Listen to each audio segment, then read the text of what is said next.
My friends, it is actually clear that when you look at the gospel reading, to feed is to love, and to love is to feed.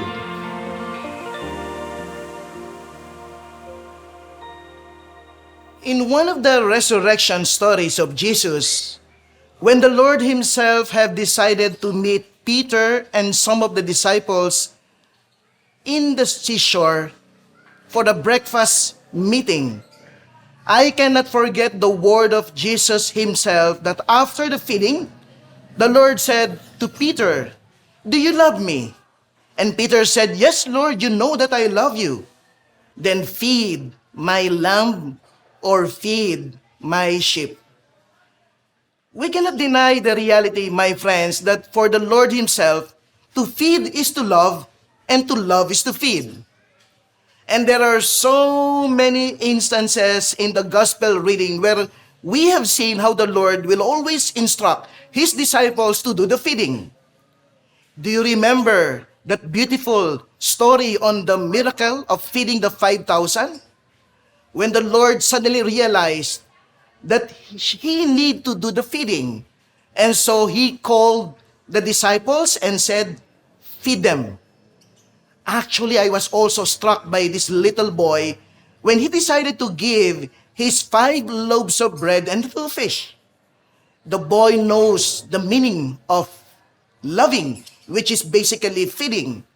And so because of the generosity of the boy and also because of God's loving mercy in feeding, he was able to feed the 5,000 people.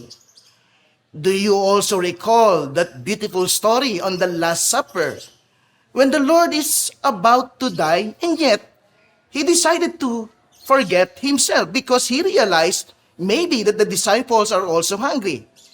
And so he decided to have that Last Supper, but in the process also, he also instituted the Eucharist. And this becomes our own daily bread, spiritual bread for all of us. Feeding is indeed very important. Do you recall also the story of Emmaus where the 2 disciples are walking along the way towards Emmaus because they decided to leave Jerusalem, the mission? But in order for them to recognize that it is in feeding, and this is basically the mission, it was again in the breaking of the bread, in the feeding, that the 2 disciples suddenly opened their eyes when they recognized Jesus, and they returned to Jerusalem, I guess to do also the feeding. My friends, it is actually clear that when you look at the gospel reading, to feed is to love, and to love is to feed. This is the call for all of us. What about you? If the Lord will be in front of you right now, do you have moments of feeding also? How do you show your love to your brothers and sisters? Especially right now that we realize that we are in poverty. Our country is in poverty. What kind of feeding are you doing right now? Feeding here does not necessarily mean feeding our own stomach. There are many people who are hungry of understanding, hungry of love, hungry of forgiveness, hungry of friends. They need to be fed. But it takes a person who knows how to love to be able to do it. Are you one of them? If the Lord is here in front of you and He will say, "Do you love me?" What is your answer?